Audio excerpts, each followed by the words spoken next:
Greetings, people of Earth. Welcome back. My name is Jax, and today we are doing chapter 15 of the Tao Te Ching. I have my book back, which I'm very happy to have. And today's chapter is called Qualities of the Tao. So, this chapter sort of deals with some of the ideal habits or personality traits, tendencies, whatever you'd like to call it. It deals with many of the characteristics and the qualities that the Tao can bestow on someone, or that you can emulate and ascertain through Taoism. And so basically this verse deals with, like, it's talking about like the old sages, the old masters, these adepts who understood this stuff really well. And whether these people existed or not is very irrelevant. It doesn't actually matter. A lot of scholars have like looked back and tried to find these ancient Taoist sages before Lao Tzu, before these people. And is there evidence for it? It's shaky at best. And so what we're kind of talking about is this like ideal that we can strive for. So I'm going to read the verse and then we'll get into it. So, qualities of the Tao. The adepts of old knew these mysteries in infinite detail, with profundity beyond our understanding. Since they are beyond our understanding, all we can do is strive to copy them. Cautious, so cautious as though fording a river in winter. Circumspect, so circumspect as though scanning every direction. Dignified, so dignified like an honored guest. Elusive, so elusive like river ice melting. Straightforward like uncarved wood. Open like a broad valley. Confusing as a muddy river. Stillness will make the confusion clear. From stillness, life can stir afresh and reemerge. Those who follow the ancient Tao in this way do not seek completion. And because they do not seek completion, they can maintain themselves and do not need to be replaced. So, a lot to unpack there, quite interesting. So, like I said before, we're talking about these ideal virtues of Taoism and of the Tao, and these adepts, these sages, these old masters, and how they acted. I think in Western society, a lot of us tend to look at being cautious, being circumspect, being a bit elusive. We kind of look at that as like cowardness or weakness, and that's a real shame because those characteristics do not mean weakness. I think in our society, we tend to really conflate the idea of like quietness or being reserved or being, a little bit less precocious or courageous. We associate that with some kind of weakness when in reality, it has nothing to do with whether you're weak or strong. I have met very strong people who are very soft-spoken, who, are not very quick to anger. They are reserved. They reserve their judgment. They observe. They don't get involved in these things. And that does not mean by any means that these people are weak or that these people are inferior or any of this kind of thing. We live in a world today where celebrities and politicians do well because they are loud, braggadocious, intense, very type A kind of personality. These people dominate our headlines and sort of conquer the world in this very particular way because, they're viewed as this like brash, big, puff up chest, ready to fight kind of personality. And you see this in a lot of people who are pretending to be strong. A lot of people that pretend to be strong and sure-headed are actually really insecure about their own weaknesses. And in order to try and hide it, they overcompensate. And there's a lot to be said for overcompensation in our society. You can see it almost everywhere. And it's a real problem. So with that being said, we're going to go through some of the characteristics or the qualities of Tao that we should aspire to. So cautious, so cautious as though fording a river in winter. Like I said, the idea of being cautious or thinking things through is often confused with the idea of weakness or the idea of, oh, he's unsure of himself. Let me be very clear. When you are cautious, when you are carefully trying to understand a situation, when you are taking the time and consideration to think these things through, that is strength. That is actual,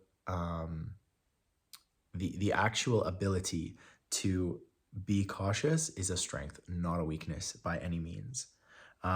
Circumspect.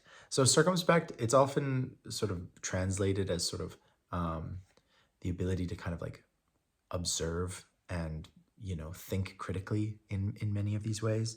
And again, this is another thing that we conflate with the idea of weakness. It's like, oh, this guy's just like watching everyone, like he's not doing anything.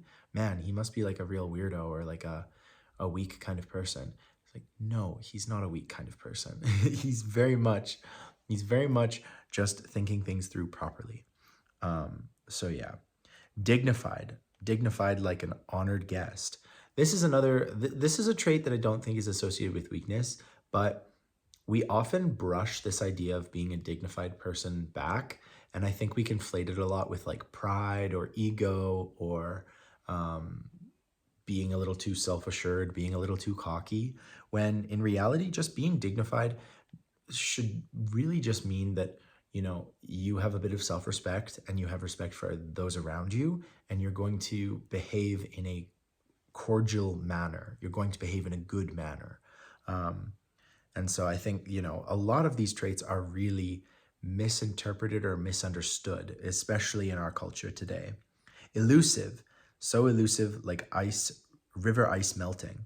So the idea of being elusive, this is one of those traits that we still, I think, revere a little bit, but I think we revere it in our society for the wrong reasons. So being elusive means like, oh, he's hard to pin down, he's, you never really know where he's going to show up. You don't quite understand him. You haven't put him in a box. You haven't put the person who is elusive in a box, because they're sort of always, changing your expectations, or surprising you, or overcoming expectations.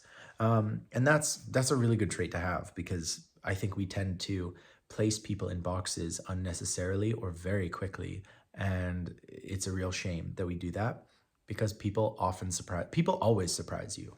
I know people who have been married for 60 years and they've been surprised at certain things they never knew about their partner. So the idea that you can like truly know somebody and then like dismiss them or put them in a box is really inaccurate. So now we get to the line, which is sort of the most famous line of this chapter, and it is straightforward like uncarved wood. So the uncarved block of wood is a really big theme in Taoism. It has many different interpretations, different translations, but this one purely just says straightforward like uncarved wood. I've heard some really good interpretations of this. So the one that I like the best, that I think is the most true to Taoism, is if you imagine an uncarved piece of wood or a block of wood, just blank slate, essentially. As soon as that piece of wood is carved into a spoon, or maybe a handle for an axe, maybe it gets turned into like a wall for a house, it becomes singular purposed. It has one purpose. You've given it that purpose, and it is not possible to take that thing and then make its purpose infinite again. That piece of wood has an infinite number of possibilities and of purposes that it could fulfill. You could change it into whatever. And even just as the block of wood, you don't have to change it, but there's a lot of stuff you can do with a block of wood. And so I like this idea that everyone is constantly trying to refine themselves. Everyone is trying to specialize themselves into specific areas. They're trying to turn themselves into a useful tool for that particular thing. A teacher is really good at speaking and really good at instructing somebody on how to do something or how to learn something. A welder is very good at metal bending, essentially, like bending metal and merging metal in different varieties. I'm simplifying it hugely, but what I'm saying is we train and we specialize into specific skills and purposes in order to fulfill a need, a societal expectation, whatever. We merge ourselves into these things. We change from this simple block of wood into a specialized tool that can do something. And I like to think of Taoism as the idea of staying as that block of wood, staying as that infinite possibility thing that doesn't do anything, non-action, the idea of not doing anything. And that doesn't mean that, oh, I'm just going to do nothing for the rest of my life, but it means being open to different possibilities, open to change, not being this rigid thing. It comes back to this idea of rigid versus flexible, like the grass bends in the wind, but the mighty oak tree that's eventually gets too old and the storm pushes it over because it's so rigid that it doesn't bend. And so these are the kind of ideas of Taoism that are just coming up again and again and again. But that uncarved block of wood, we're going to see that several more times. And it's a really big symbol in Taoism for the idea of infinite possibility versus specializing into a specific trait or thing to do. Open like a broad valley and confusing as a muddy river. So obviously we want to be open. We want to allow ourselves to all of the different possibilities, all of the different angles, and that is really important. Confusing as a muddy river. This one might kind of seem weird. Like, what? Why would you want to be confusing as a muddy river? Like this sort of thing. And I like to think of it as this idea, and maybe I'm totally wrong, but I like to think of it as many people have this rigid way of seeing things and a very black and white sort of thing. They see me and they make expectations of who I am, what I do, how I sound, where I live, what I believe. And I like to confuse people. I like to be the unexpected block of wood that people can't quite figure out. I want to be that confusing thing to them. I'm very happy to talk to people and be open with people. Like, I'm not actively trying to mistreat or confuse someone in that sense. But just by being who I am in my non-action sort of being, I confuse people. And that's just that's not a bad thing. Stillness will make the confusion clear. And so then you come into this idea of not doing anything, motionless, stillness, nothingness, and how it seems to clear all of these doubts and misjudgments and difficult situations. This stillness brings peace, and peace is what we're all looking for at the end of the day. From stillness, life can stir afresh and reemerge. Those who follow the ancient Tao in this way do not seek completion, and because they do not seek completion, they can maintain themselves and do not need to be replaced. People are constantly running around trying to finish things, trying to achieve these massive, lofty goals. And as soon as one goal is achieved, there's another mountain. And Taoism is the ability to stop hiking up the mountain, to turn around and look at the beautiful view and realize everything is beautiful. It doesn't mean you have to stop going up the mountain, but it means that you appreciate the stillness, you appreciate where you are, and you don't necessarily need to climb every single mountain, one after the other. Because if you continue that cycle, it will just be a cycle. There will be the ups, the downs, the difficulties. You reach $1 million, which was your goal. After $1 million, you were good. And then you realize, oh, I need more money. I need more. I need to achieve more. I need to look better for my friends and family. I need to look successful. I need to have this. I need to have a family. I need to do this. That endless cycle is something that Taoism really wants you to evaluate. You don't have to stop climbing the mountain. You don't have to stop the cycle, but just being mindful and being able to take that moment of stillness and understand, I am the infinite block of wood. I can be anything. I am everything. I think that is a really good message in Taoism, and it's a really important factor in all of what we're talking about today. So that is chapter 15, Qualities of the Tao.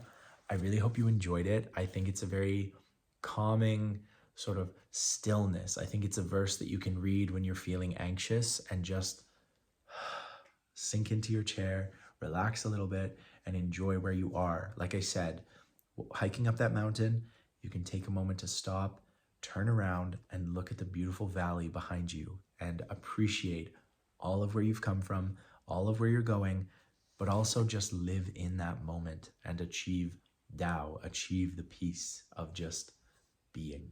So I really hope you enjoy this episode. Thank you so much for listening. Leave me your comments and your thoughts down below. And as always, I will talk to you guys tomorrow.